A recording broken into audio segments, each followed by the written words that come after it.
जय Hind students, very good morning. आज हम लोगों की नेशनल इनकम की क्लास नंबर 2 है। स्टूडेंट्स, फॉर सीयूईटी हमने अभी तक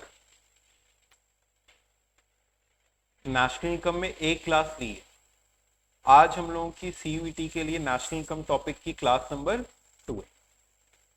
फर्स्ट क्लास में हमने बेसिक्स सिखाए थे। बेसिक्स इस चीज के कि डोमेस्टिक का मतलब क्या होता है, नेशनल का मतलब क्या होता है, resident, non resident, market price, factor cost, gross, net, और उसके अंदर में कैसे कन्वर्जन होता है, ये हम लोगों ने सीखा था। आज हम लोग मेजरमेंट ऑफ नेशनल इनकम के बारे में सीखेंगे, that what are the different methods for measurement of national income. National income measure करने के कौन कौन से मेथड्स होते हैं और उसके लिए क्या क्या फॉर्मूलाज होते हैं, ये हम लोगों को आज की क्लास में सीखना है। ठीक है। अच्छा, हम लोगों का एग्जामिनेशन एमसीक्यू बेस्ड है, तो हम लोगों को ये समझना है कि बहुत लंबे लंबे सवाल अपने लिए नहीं आएंगे। ठीक है।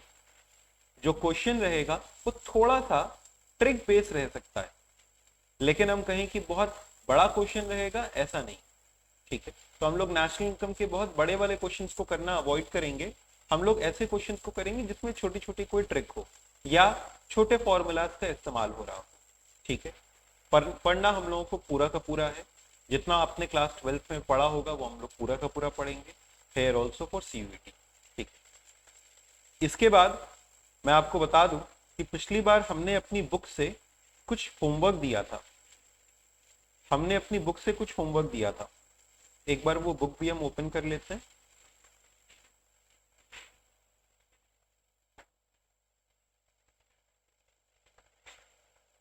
बुक भी हम ओपन कर लेते हैं।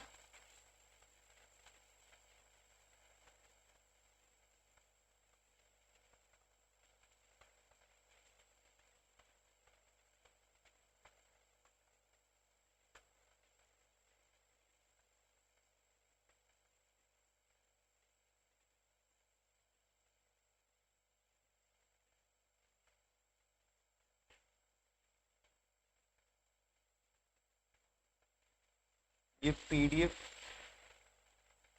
क्योंकि मैं इसको सर्च करके ओपन कर लूंगा। तो मैंने आपको कुछ होमवर्क दिया था।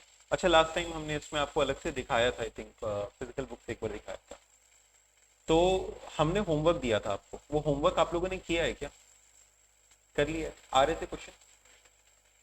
नहीं किया? ठीक है, तो कोई बात नहीं। हम इतना बता दें कि नेशनल इनकम के अंदर में आपको ढेर सारे एमसीक्यूज दिखाई देंगे हमारी बुक में।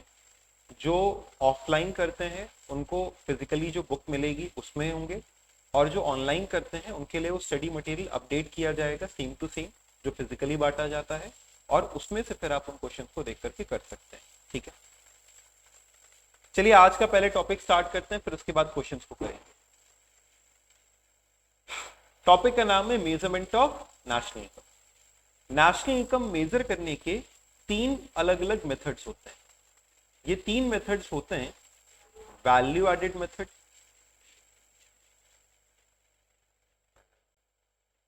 Income method,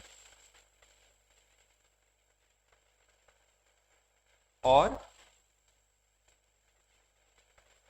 expenditure method.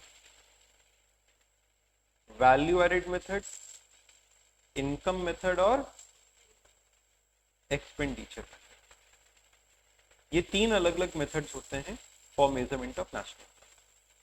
Value added method में हम लोग जीडीपी एमपी निकालते हैं। एक्सपेंडिचर मेथड में भी हम लोग जीडीपी एमपी निकालते हैं, और इनकम मेथड में हम लोग एनडीपी एफसी निकालते हैं। नेशनल इनकम का मतलब होता है एनएनपीएफसी, यानी net national product at factor cost. तो what is national income? It is NNPFC, net national product at factor cost. तो वैल्यू एडेड मेथड में हम लोग को क्या मिलेगा? GDP MP. इनकम मेथड में क्या मिलेगा? एनडीपीएफसी। और एक्सपेंडिचर मेथड में क्या मिलेगा? Again GDP MP. लेकिन इन तीनों ही मेथड से फाइनली हम लोगों को क्या मिल जाएगा? एनएनपी एनएफसी यानी नेशनल इनकम। अच्छा, तीनों मेथड से आंसर सेम आएगा कि डिफरेंट आएगा? Answer will be same. सबसे पहले वैल्यू एडेड मेथड, हम लोग एक एक करके हर एक मेथड को सीखते जाएंगे और उसके फॉर्मूला को साथ साथ में प्रैक्टिस करते जाएंगे। वैल्यू एडेड मेथड में हम लोग कहते हैं कि हर एक सेक्टर यानी primary sector, secondary sector, tertiary sector, हर एक सेक्टर ने जितना वैल्यू एडिशन किया, हर एक सेक्टर ने जितना वैल्यू एडिशन किया, उसको अगर हम ऐड कर दें तो हमको जीडीपी एमपी मिल जाएगा। ठीक है, so what is the GDP of the economy? It is the total value addition by all the sector. सभी सेक्टर्स का मिला करके जितना वैल्यू एडिशन हुआ उसे हम लोग कहते हैं जीडीपी। तो यहां पर GDP MP is equal to, GDP MP is equal to, हम लोग कहते हैं value of output minus intermediate consumption.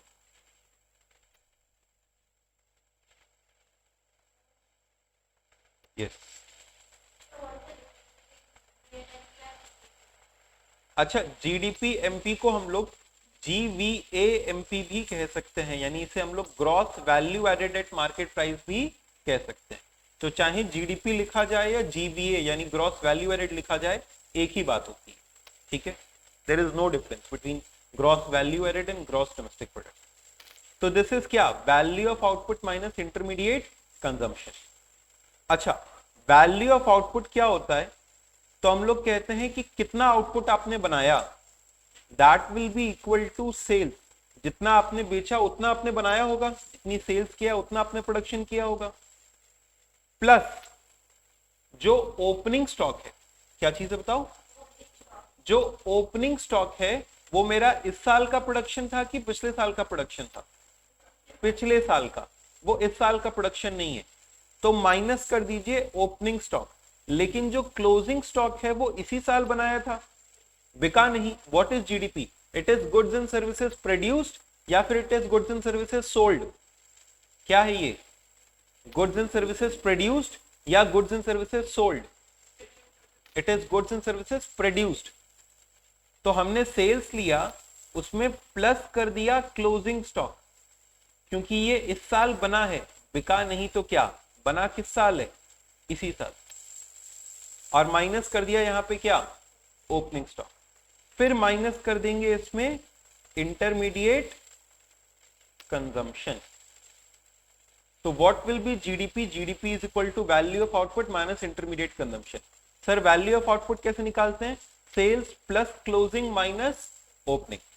Sales plus closing minus opening को हम लोग sales plus change in stock, delta का मतलब हुआ चेंज इन स्टॉक भी कहते हैं। तो it is sales plus change in stock minus intermediate consumption,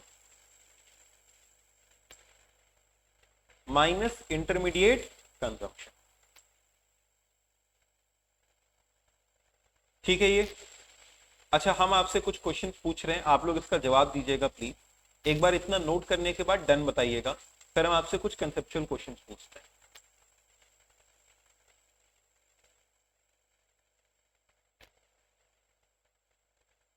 पहले इतना नोट करने के बाद डन बताइए।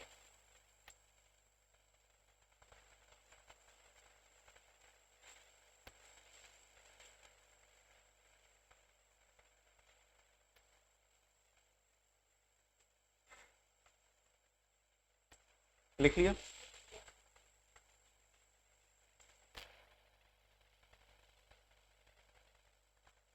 ये बताना, इज दिस इंटरमीडिएट कंजम्पशन? क्या ये इंटरमीडिएट कंजम्पशन है? जैसे goods purchase by house hold, क्या ये इंटरमीडिएट कंजम्पशन है? नहीं है।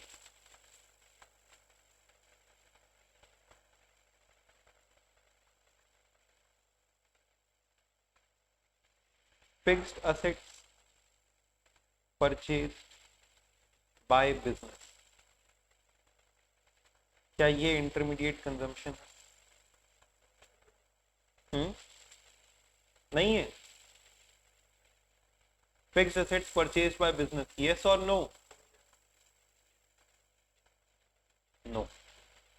इंटरमीडिएट कंजम्पशन क्या है ये समझो। जो एक बिजनेस किसी दूसरे बिजनेस से खरीद रहा है, यानी पहली बात, दोनों क्या होना चाहिए? Business.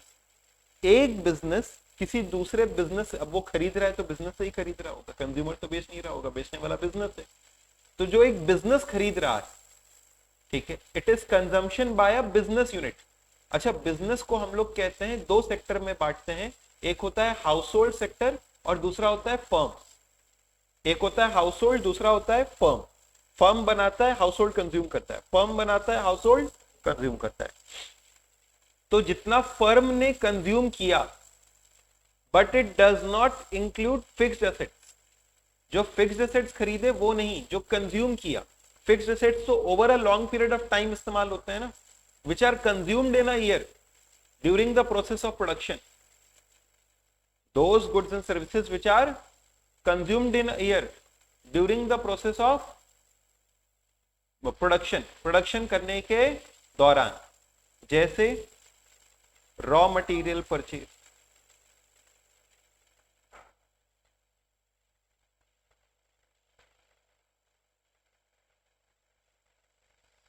Service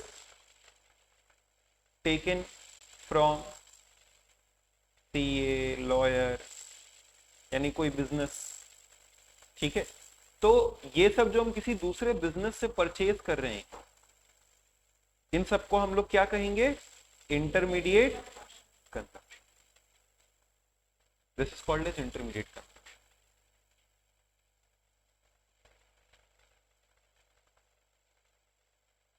is this clear or not?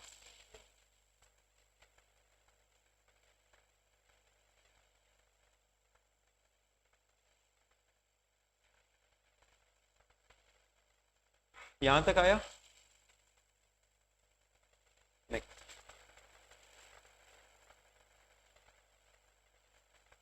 आगे देखिए, प्लीज फोकस। अब हम आपको एक एग्जांपल अगर दें, मान लीजिए मैंने कहा value of output is 4000। Intermediate consumption के लिए हम हर जगह पे अब आईसी लिखेंगे। Intermediate consumption is equal to 1200। Then depreciation is 200. NFIA is क्या? Net factor income from abroad. It is minus 300. And NIT का मतलब क्या होता है? Net indirect tax. It is equal to 350. You have to find national income. आपको बताना है कि नेशनल इनकम कितनी होगी। तो देखिए कैसे करके निकालते हैं। सबसे पहले आप निकालेंगे GDP MP. And GDP MP क्या होता है? Value of output minus intermediate consumption. कितने रुपए का आउटपुट बनाया है बताइए? 4000 माइनस 1200, यानी 2800 का क्या है? GDP MP. फिर उसके बाद क्या निकालना है यहाँ पे? National income. नेशनल इनकम का मतलब होता है एनएनपी एफसी, और मिला क्या है मेरे को? GDP MP. ग्रॉस को नेट बनाने के लिए क्या करते हैं? माइनस करते हैं डेप्रिसिएशन। डोमेस्टिक को नेशनल बनाने के लिए क्या करते हैं? प्लस करते हैं एनएफआईए। और मार्केट प्राइस को फैक्टर कॉस्ट बनाने के लिए क्या करते हैं? माइनस करते हैं नेट इनडायरेक्ट टैक्स। तो जीडीपी एमपी क्या है? 2800 माइनस डेप्रिसिएशन कितना है? 200 plus net factor income from abroad कितना है? माइनस 300 और माइनस नेट इनडायरेक्ट टैक्स कितना है? 350। तो this is equal to what is N NPFC? 185 1950, it is 195। आया कि नहीं आया? Come on students in the live chat, please confirm, is this clear or not?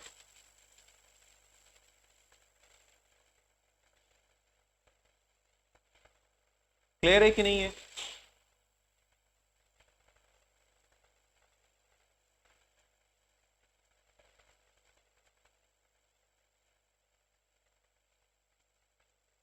Okay next, अगला बताओ।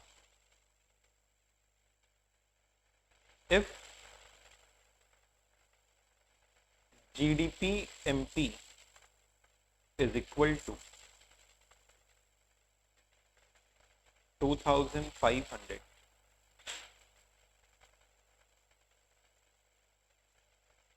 intermediate consumption is equal to 1000, or change in stock is equal to -200, find sales। आपको sales बताना है कितनी है।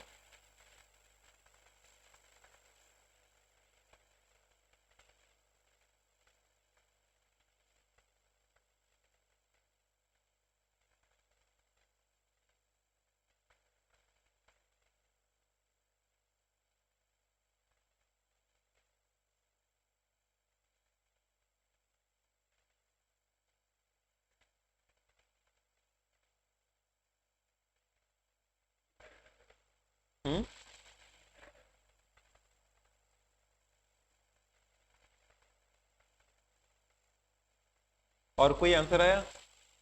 3700।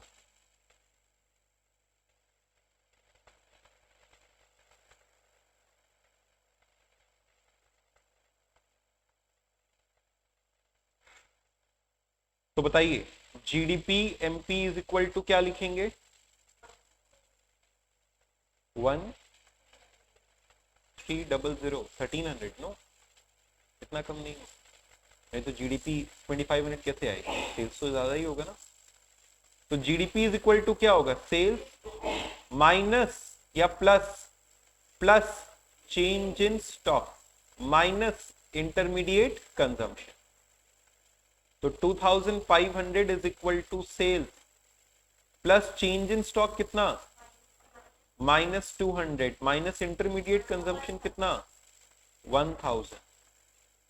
तो sales is equal to, ये इधर जाएगा माइनस प्लस माइनस हो गया, इधर जाने पे क्या हो जाएगा? प्लस।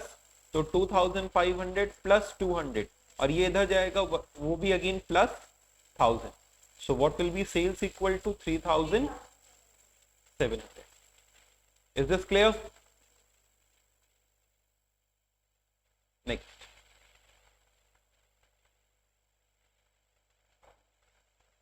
आगे सुनिए। If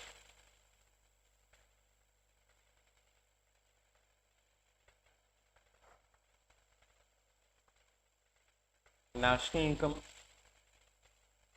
is equal to 2000,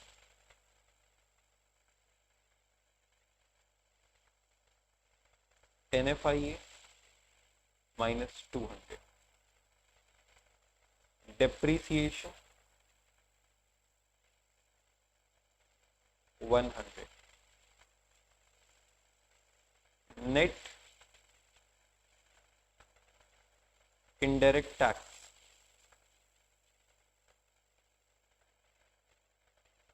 300, intermediate consumption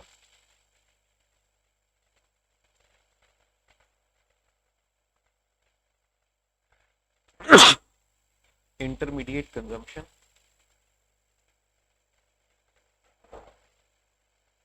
1500, change in stock 5 point से।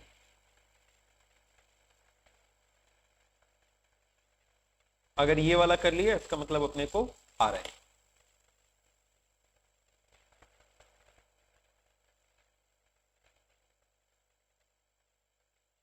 सुनो मेरी बात को, एक बार लिखना रोक करके, जो ऑनलाइन कर रहे हैं लाइव रिकॉर्डेड अभी आप लोग कर रहे हैं, एक मेरी बात को ध्यान से सुनो।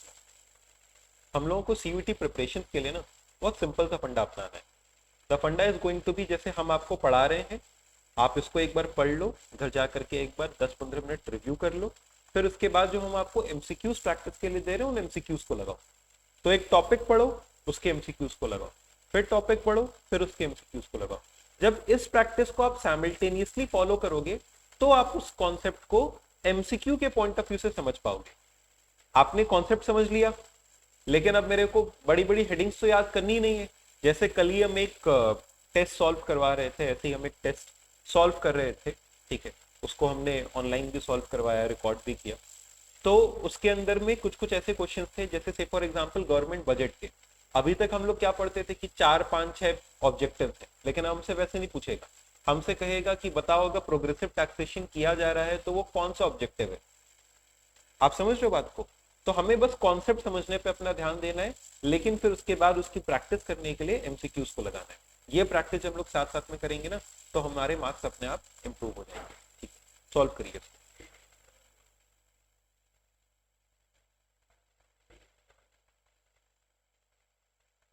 अच्छा, इस बार नेशनल इनकम दे दिया और हमको जो डेटा दिया है उससे समझ में आ रहा है कौन सा मेथड लगेगा, वैल्यू एडिड। तो हम सबसे पहले कौन से फिगर पे आ जाए नेशनल इनकम से, GDP MP. Will come to the figure of GDP MP.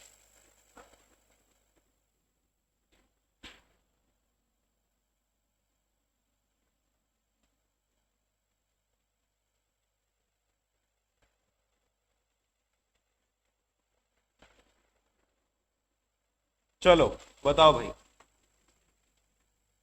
GDP MP कैसे निकाले? GDP MP is equal to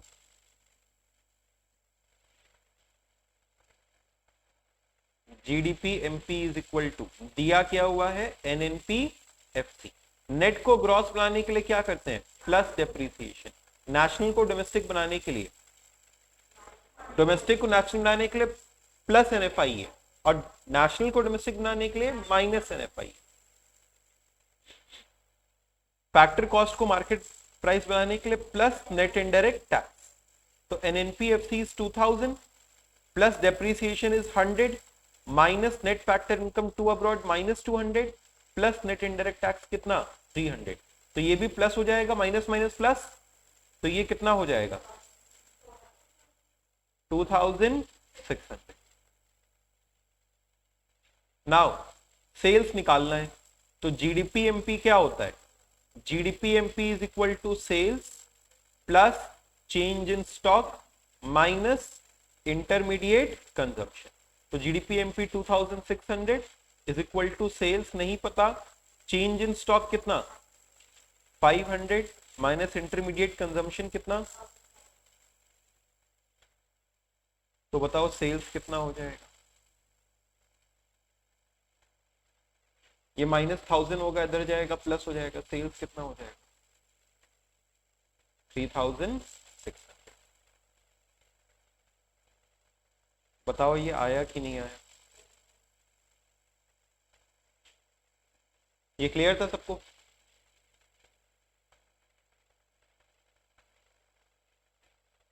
everybody chat section also please reply, was this clear?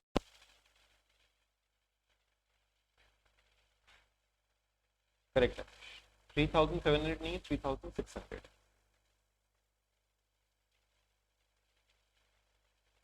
सबको आ गया? Okay next. अब देखो अगला मेथड है आपका इनकम मेथड। इनकम मेथड में हम लोग क्या करते हैं, हम लोग जो भी फैक्टर्स ऑफ प्रोडक्शन है उनकी इनकम को ऐड कर देते हैं, ठीक है। इनकम मेथड में एनडीपी एफसी निकालते हैं हम लोग। इस एनडीपीएफसी को, अच्छा नेशनल इनकम क्या है, एनएनपीएफसी, और ये क्या है, एनडीपीएफसी, इसे हम लोग डोमेस्टिक इनकम कहते हैं। क्या कहते हैं इसको, डोमेस्टिक इनकम। एनएनपीएफसी को क्या कहते हैं, नेशनल इनकम। एनडीपीएफसी को क्या कहते हैं, डोमेस्टिक इनकम। तो NDPFC sum of factor cost या factor income, it is sum of factor income. तो फैक्टर इनकम में क्या क्या आता है, सैलरी और वेजेस। सैलरी और वेजेस क्योंकि एक छोटा टर्म हो जाता है, सैलरी वेजेस के अलावा बोनस मिलता होगा, परक्विसिट्स मिलते हैं, फैसिलिटीज मिलती हैं, तो we use the term compensation to employ.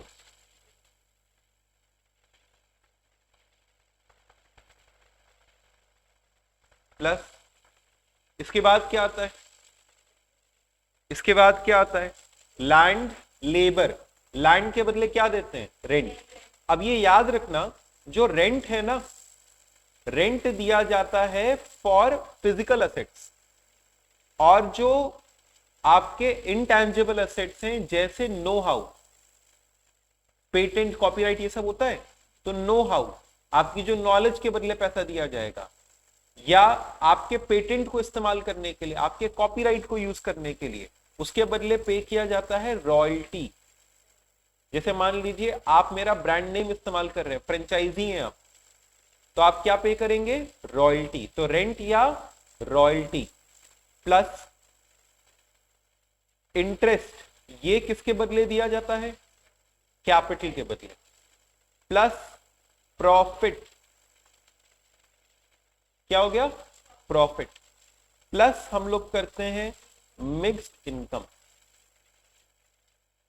Sir mixed income क्या होता है, मिक्स्ड इनकम क्या होता है, सुनना ध्यान से, मिक्स्ड इनकम क्या होता है, जो भी आपके factors of production self owned होते हैं, जैसे मेरा सेल्फ ओन्ड, सुनना ध्यान से, मेरा खुद का जो वेजेस होगा, मेरे खुद की जमीन का रेंट होगा, मेरा खुद का पैसे का capital, interest on owners capital, proprietor की सैलरी या पार्टनर की सैलरी वेजेस, या पार्टनर की अपनी खुद की जमीन का रेंट, तो वो तो एक्चुअली पे होता नहीं है, लेकिन वो भी कहीं ना कहीं अर्निंग है या नहीं है। ये बताइए, अगर हम कहें कि आप अपनी ही जमीन पे काम कर रहे हैं, तो उसकी अर्निंग को इंक्लूड करना चाहिए कि नहीं करना चाहिए, करना चाहिए। तो हम लोग मिक्स्ड इनकम को भी इंक्लूड करते हैं। We also include mixed income. What is this mixed income, mixed income is the income earned by self-owned factors of production. What is mixed income? Mixed income is income from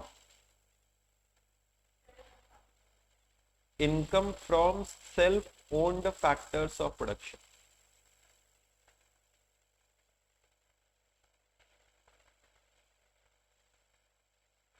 Income from self-owned factors of production. अच्छा, इसके बाद ये जो profit है, ऊपर का लिख लिया तुमने सबने, ये जो प्रॉफिट है इसके तीन हिस्से होते हैं। कौन से तीन हिस्से होते हैं, जब एक कंपनी कुछ पैसा कमाती है, जब एक कंपनी कुछ पैसा कमाती है, तो उस कमाई के ऊपर उसको टैक्स देना होता है, उसे हम लोग कहते हैं इनकम टैक्स, या कंपनीज के लिए खास करके उसे कहा जाता है कॉर्पोरेट टैक्स। क्या नाम होता है उसका, तो समझो मैंने एक पैसा कमाया, उसमें से कॉर्पोरेट टैक्स दिया, इसके बाद हम डिविडेंड बांटेंगे जो हमारे शेयर होल्डर्स थे उनको, लेकिन पूरा डिविडेंड बांट दिया जाए जरूरी तो है नहीं, कंपनी अपने पास कुछ पैसा रिटेन कर लेती है फ्यूचर के इस्तेमाल के लिए, उसे कहते हैं अनडिस्ट्रीब्यूटेड सरप्लस, या उसका नाम रिटेन्ड अर्निंग भी है। दो नाम से बुलाते हैं, बताओ क्या क्या, अनडिस्ट्रीब्यूटेड सरप्लस या रिटेन्ड अर्निंग। तो profit is equal to corporate tax plus dividend plus undistributed surplus, या एक और नाम इसका क्या है,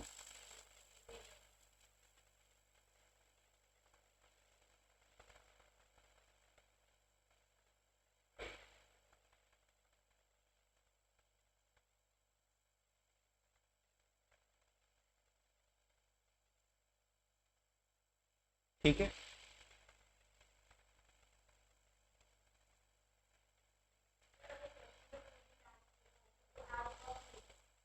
क्या ओनली, हाँ अगर ओनली टैक्स लिखा तो हम लोग मान के चलेंगे कॉर्पोरेट टैक्स, ठीक है। यहां तक आया। अच्छा, एक बार एक शॉर्ट में उसको फॉर्मूला लिखते हैं। तो हम लोग कहते हैं यहाँ पे NDPFC is equal to COE का मतलब क्या होता है बताओ, compensation of employees, plus RIP का मतलब बताओ, हाँ दिस इज रेंट इंटरेस्ट और प्रॉफिट। RIP मतलब और कुछ नहीं, this is rent interest profit plus mixed income, ठीक है। तो COE एम्प्लॉयज रेप MI, एम्प्लॉयज रेप MI, कंपेंसेशन ऑफ एम्प्लॉयज नहीं, rent interest profit plus mixed income. अच्छा, ये जो RIP है इसे आप जोड़ करके ऑपरेटिंग सरप्लस भी कहते हैं। इसको जोड़ करके क्या कहा जाता है, ऑपरेटिंग सरप्लस भी कहा जाता है। बोलिए क्लियर है, पक्का।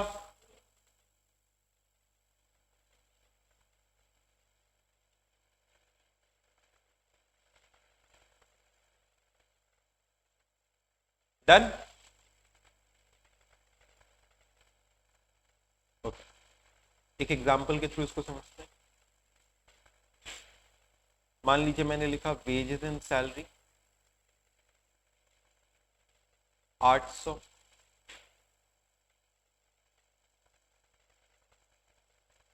Profit 1800, undistributed surplus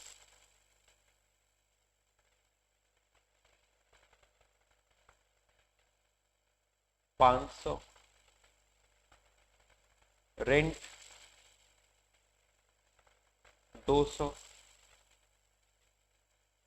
interest 500,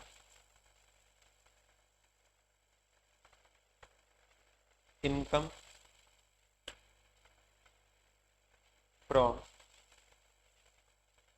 self owned factors.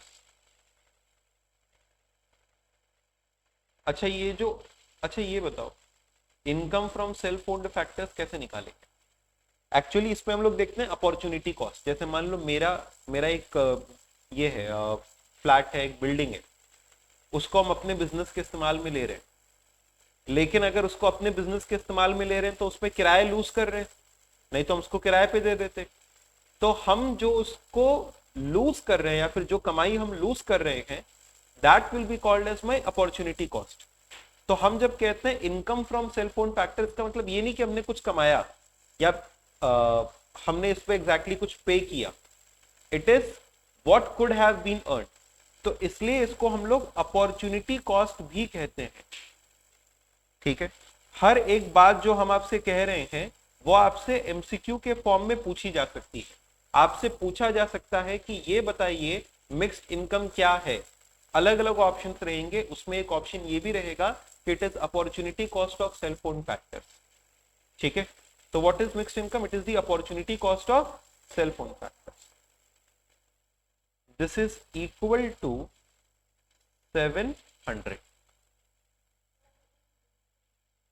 Yes, this is mixed income, तभी हमने अलग शब्दों में आपको दिया। This is nothing else but mixed income.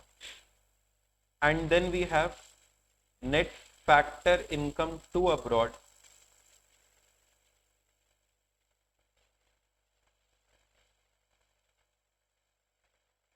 $250। Find national income. Come on, students, please solve it.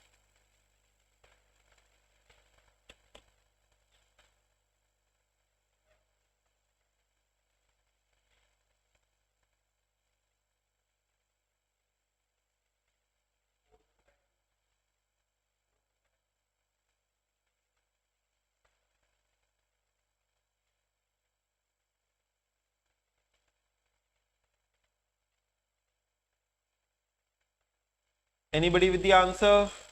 4250 एक आंसर है मेरे पास. Ayush is also saying 4250.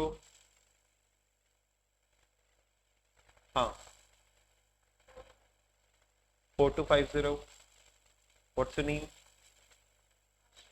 Ashi.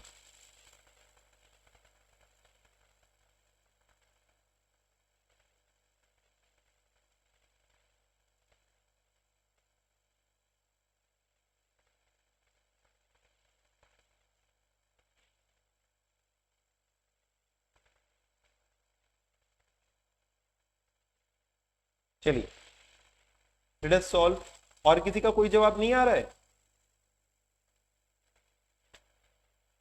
तो क्या लेंगे पहले बताओ. वेजेस एंड सैलरी क्या आ जाएगा? NDP FC. It is wages and salary 800 plus rent. Rent कितना है? 200 प्लस इंटरेस्ट कितना है? 500 प्लस प्रॉफिट कितना है? 1800. अच्छा, अनडिस्ट्रीब्यूटेड सरप्लस लेंगे कि नहीं लेंगे? अगर प्रॉफिट ले रहे हैं तो अलग से अनडिस्ट्रीब्यूटेड सरप्लस लेने की जरूरत नहीं है. क्यों जरूरत नहीं है? क्योंकि प्रॉफिट इंक्लूड्स अनडिस्ट्रीब्यूटेड सरप्लस. समझे क्या? और प्लस क्या करना है? Mixed income. मिक्स्ड इनकम कितनी है यहां पे बताओ? 700. तो इसका आंसर कितना आ रहा है जोड़ करके? 4000. Now what is NNPFC? NNPFC is equal to NDPFC plus करते हैं net factor income from abroad और माइनस करते हैं net factor income to abroad. इस बार क्या दिया हुआ है? Net factor income to abroad. तो इट इज 4000 माइनस 250. तो जवाब क्या आएगा? 3750. क्या इतना ही आ रहा था? अच्छा, यू एडेड इट.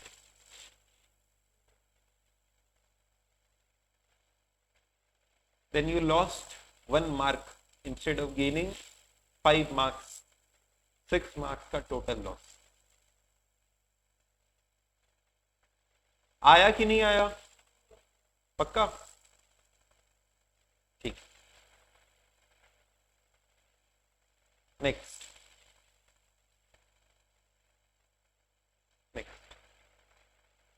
एग्जाम्पल. अगर हम कहें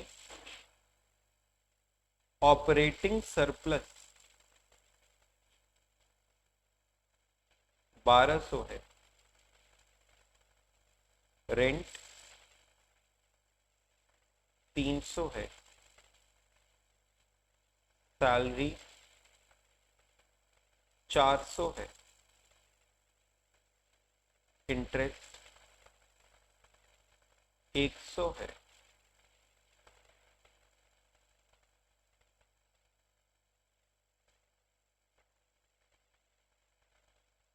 corporate tax.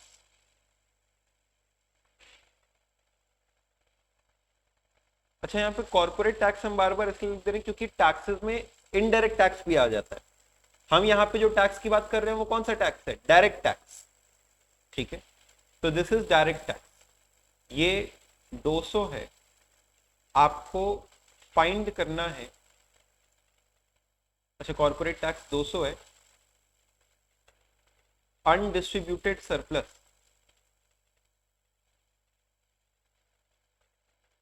Undistributed surplus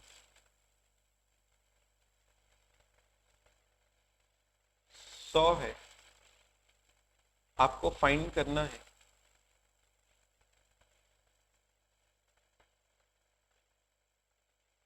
dividend.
Anybody else with the answer?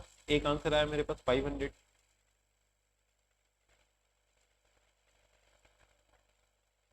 500।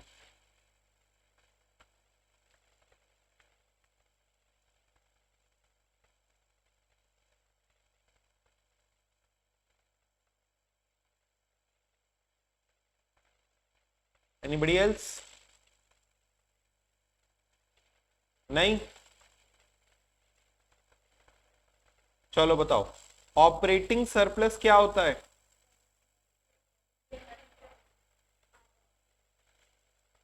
RIP, rent, interest, profit.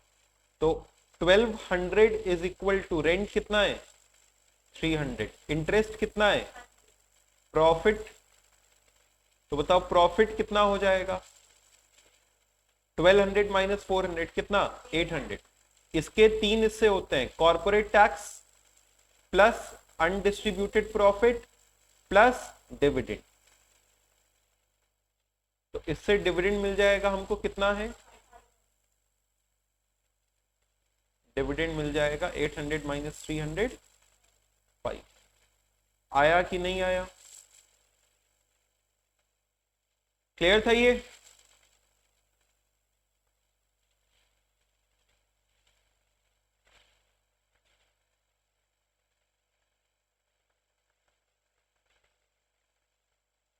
Done everybody?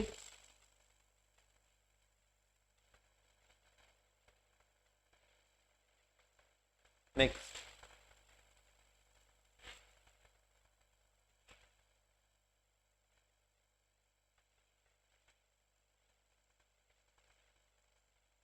अगला मेथड है expenditure method. Expenditure method, expenditure method के हिसाब से आप कैलकुलेट करते हैं जीडीपी एमपी। क्या निकालते हैं हम लोग? GDP MP. तो GDP MP is equal to, GDP MP is equal two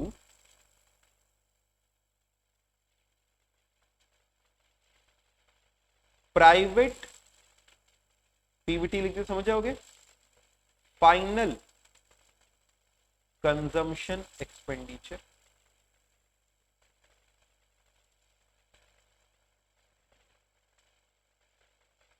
plus government final consumption expenditure plus gross domestic fixed capital formation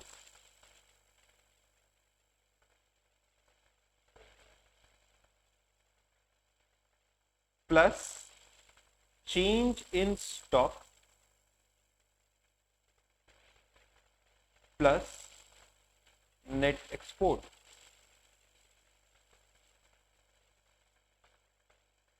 इसमें जो gross domestic fixed capital formation plus change in stock है,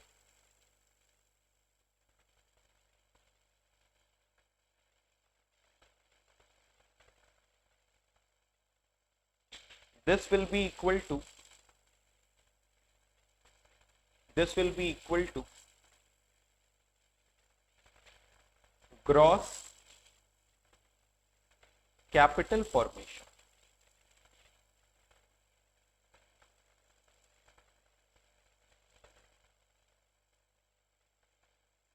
this will be equal to gross capital formation. अब सुनना मेरी बात को।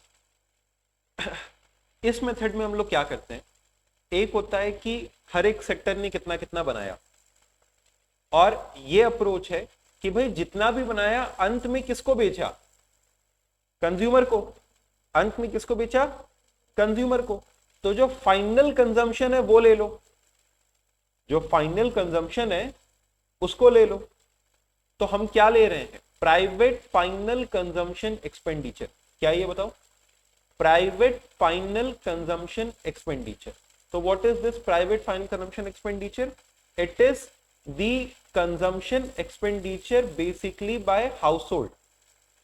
किसका consumption expenditure आता है, हाउस होल्ड का जो कंजम्पशन एक्सपेंडिचर है वो आता है। देखो जो एक बिजनेस परचेज करता है, सुनना मेरी बात को, जो बिजनेस परचेज करता है दैट इज इंटरमीडिएट कंजम्पशन। जो बिजनेस परचेज करता है उसे इंटरमीडिएट कंजम्पशन कहते हैं। लेकिन उसमें भी हम लोगों ने सीखा कि वो अगर फिक्स एसेट्स परचेज कर रहा है तो वो इंटरमीडिएट कंजम्पशन नहीं है, दिखाया ना मैंने आपको। तो फाइनल कंजम्पशन एक्सपेंडिचर, ये प्राइवेट फाइनल कंजम्पशन एक्सपेंडिचर क्या है, जो हाउस होल्ड कंजम्पशन कर रहा है, ठीक है, प्लस वो जितने फिक्स्ड एसेट्स वगैरह खरीद रहा है वो सब किसमें आ जाएगा, फिक्स्ड कैपिटल फॉर्मेशन। क्योंकि वो भी उसका एक तरीके से फाइनल यूजर है ना, वो भी उसके लिए क्या है, फाइनल यूजर है। तो प्राइवेट फाइनल कंजम्पशन एक्सपेंडिचर यानी हम आप जो भी सामान खरीद रहे हैं। अच्छा ये बताओ, हम अपने घर के लिए लैपटॉप लेकर के आए, किसमें आ जाएगा, प्राइवेट फाइनल कंजम्पशन एक्सपेंडिचर। हम घर के लिए आटा दाल चीनी लेकर के आए, प्राइवेट फाइनल कंजम्पशन एक्सपेंडिचर। एक रेस्टोरेंट के अंदर में आटा दाल चीनी आया, इंटरमीडिएट कंजम्पशन। फिर से घर के लिए लाया हुआ आटा दाल चीनी, private final consumption expenditure. Restaurant में लाया गया आटा दाल चीनी। हम अपने यहाँ पे बेडशीट्स लेकर के आए, फाइनल कंजम्पशन एक्सपेंडिचर। एक होटल के अंदर में बेडशीट्स खरीद के लाई गई। हम अपनी कोचिंग के लिए स्टेशनरी लेकर के आते हैं, इंटरमीडिएट कोचिंग के लिए लेके आए। हम अपने खुद के इस्तेमाल के घर के लिए लेकर के आए, प्राइवेट फाइनल कंजम्पशन एक्सपेंडिचर, ठीक है। और फिक्स्ड एसेट्स लेकर के आए, अब एज अ हाउस होल्ड लेकर के आए सब फिक्स्ड एसेट्स, तो फिर क्या है, घर के लिए लेकर के आए, प्राइवेट फाइनल यानी हाउस होल्ड जो भी कर रहा है वो सब क्या है, प्राइवेट फाइनल कंजम्पशन एक्सपेंडिचर। एक बिजनेस अगर कुछ फिक्स्ड एसेट्स खरीद रहा है तो वो क्या है, फिक्स्ड कैपिटल फॉर्मेशन। समझ रहे हो क्या इन सब के बीच का अंतर, क्लियर हुआ? तो ये बिजनेस की फिक्स्ड एसेट्स की खरीदारी है। तो फिक्स्ड कैपिटल फॉर्मेशन में अगर चेंज इन स्टॉक जोड़ दें तो टोटल क्या मिलता है हमको, ग्रॉस कैपिटल फॉर्मेशन। तो हमको क्या क्या चाहिए होता है जीडीपी निकालने के लिए, प्राइवेट फाइनल कंजम्पशन एक्सपेंडिचर यानी प्राइवेट सेक्टर का, गवर्नमेंट फाइनल कंजम्पशन एक्सपेंडिचर ये गवर्नमेंट सेक्टर का। क्योंकि देखो गवर्नमेंट भी बिजनेस नहीं कर रही है, एज अ फर्म नहीं है, ठीक है। तो गवर्नमेंट का भी जो एक्सपेंडिचर है उसको फाइनल कंजम्पशन एक्सपेंडिचर मानते हैं। अच्छा सर कुछ गवर्नमेंट तो बिजनेस भी करती है, जैसे हम कह सकते हैं कि गवर्नमेंट का अपना पोस्टल डिपार्टमेंट है, गवर्नमेंट की रेलवे है, तो वो अलग हो जाएगा। हम यहाँ पे एक सरकार के तौर पे बात कर रहे हैं, किसी बिजनेस यूनिट की बात नहीं कर रहे हैं। सरकार की अपनी बिजनेस यूनिट भी हो सकती है, वो अलग है। अब रेलवे अगर कुछ खरीद रही है तो फिर वो उसके लिए क्या है, इंटरमीडिएट कंजम्पशन, ठीक है, तो वो अलग बात है।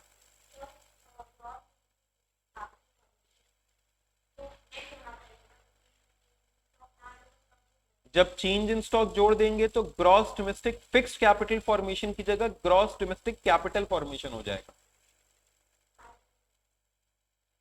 This is read out, this is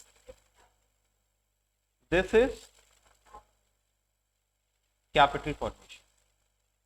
एक में हम कह रहे हैं फिक्स्ड कैपिटल कितना बढ़ा, दो होता है, एक होता है फिक्स्ड, एक होता है करंट। करंट में जनरली स्टॉक होता है, तो फिक्स्ड कैपिटल जितना बढ़ा और करंट एसेट्स में जितना स्टॉक बढ़ा, दोनों जोड़ देंगे तो क्या मिल जाएगा, ग्रॉस कैपिटल फॉर्मेशन। तो फिक्स्ड कैपिटल फॉर्मेशन और चेंज इन स्टॉक जोड़ करके क्या आता है, ग्रॉस कैपिटल फॉर्मेशन। ये फॉर्मूला आप लोगों को क्लियर हुआ कि नहीं हुआ? Come on in the live section please right yes अगर यहां तक आया तो। स्टूडेंट्स प्लीज राइट यस अगर यहां तक आया तो।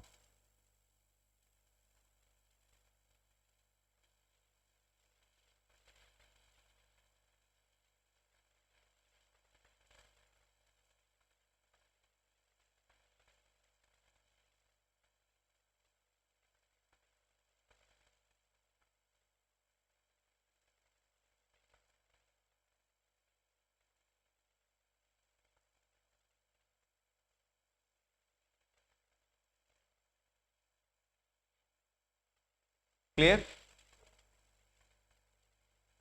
Okay next. अब इसके ऊपर एग्जाम्पल करेंगे, इसके ऊपर एग्जाम्पल करेंगे। Private final consumption expenditure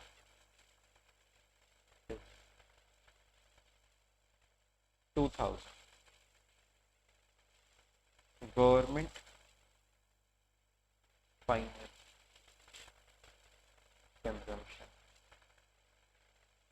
expenditure 300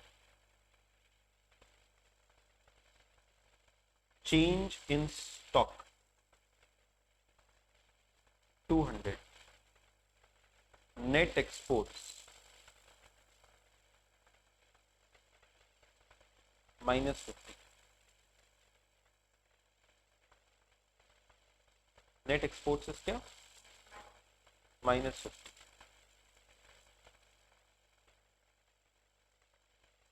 फिर उसके बाद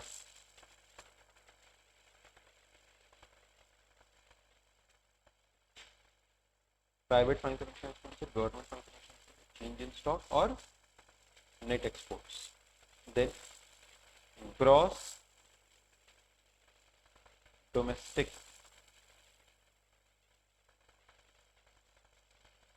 फिक्स्ड कैपिटल फॉर्मेशन। देखो जब भी आपको फिक्स्ड कैपिटल फॉर्मेशन देगा तो हमको उसमें क्या जोड़ना पड़ेगा? चेंज इन स्टॉक जोड़ना पड़ेगा, ठीक है।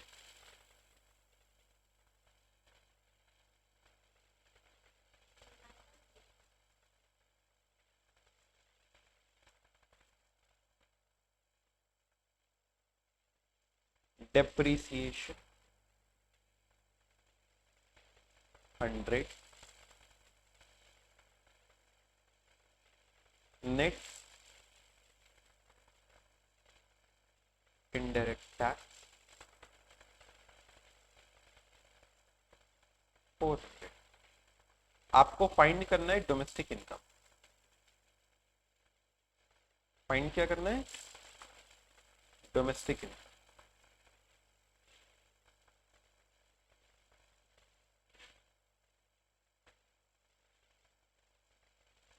अच्छा हमको मिलता क्या है इस फॉर्मूला से?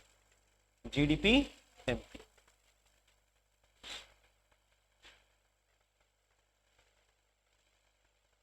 और एक और टास्क हम आपको देंगे स्टूडेंट्स, एक ही क्वेश्चन से हम पूरी क्लैरिटी आपको बिल्डअप कर देंगे, मेरी बात को बस ध्यान से सुनना। आप सबसे पहले मेरे को फाइंड करके दिखाना है डोमेस्टिक इनकम, फिर आप मेरे को फाइंड करके दिखाना ग्रॉस कैपिटल फॉर्मेशन। सुनना ध्यान से, क्या फाइंड करके दिखाओगे? Gross capital formation. और फिर आप मेरे को फाइंड करके दिखाओगे net capital formation.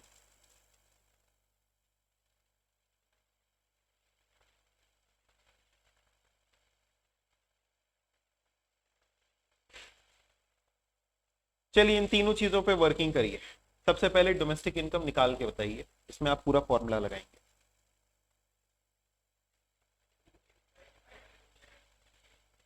To 650 is domestic income.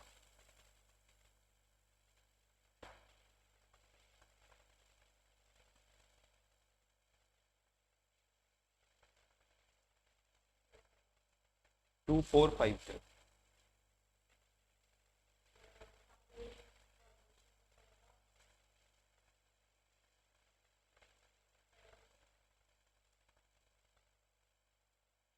ठीक है,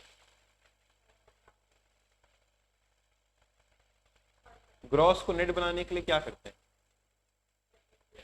तो माइनस कर दीजिए, बस simple. Come on, domestic income is equal to, अच्छा हम तो पहले क्या निकालते हैं, GDP MP is equal to private final consumption expenditure, what is private final consumption expenditure, 2000 plus government final consumption expenditure plus gross domestic fixed capital formation plus change in stock 200 plus net exports, net exports दिया है -50, तो ये कितना आ रहा है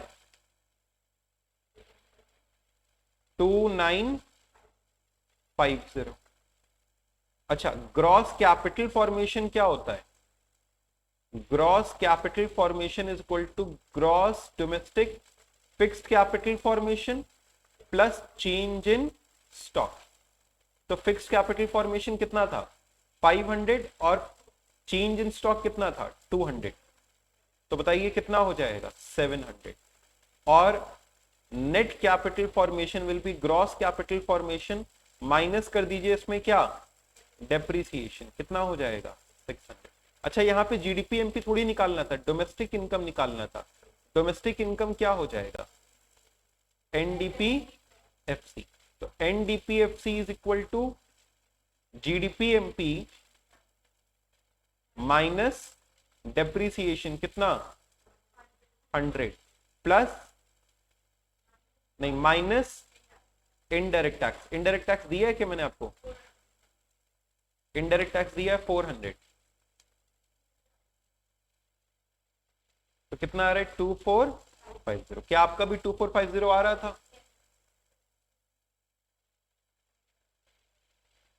net capital formation, हाँ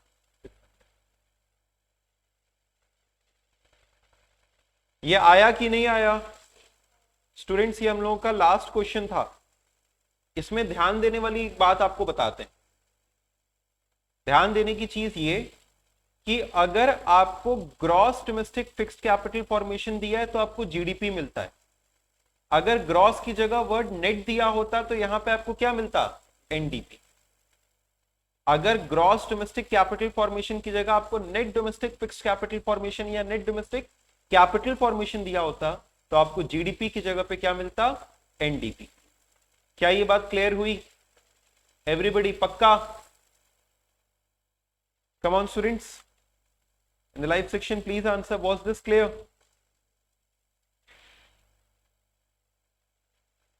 correct,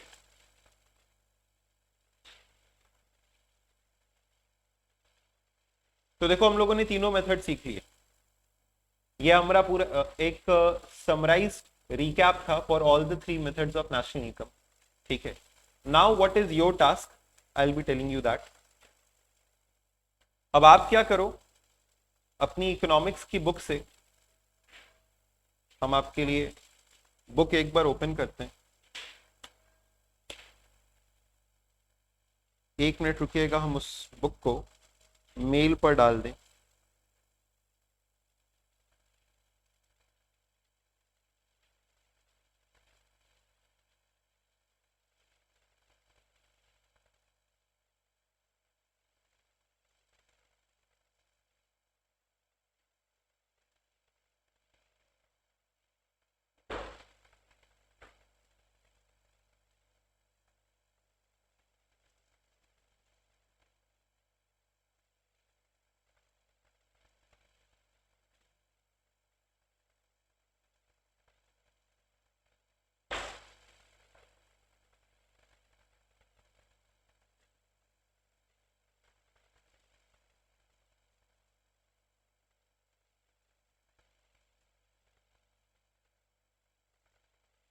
Just give me 2 minutes, please.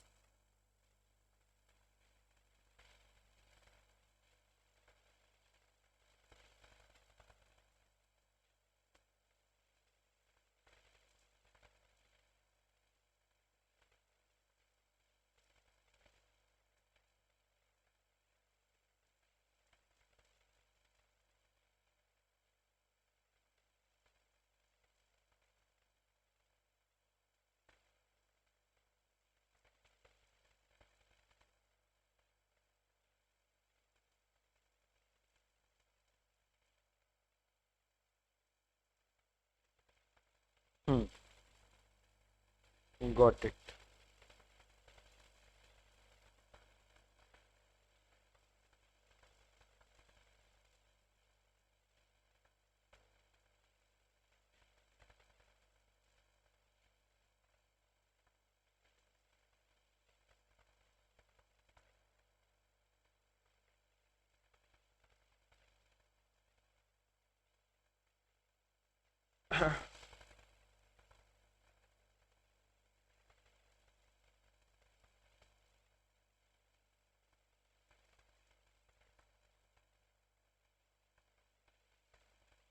देखिए book आपके पास में होगी,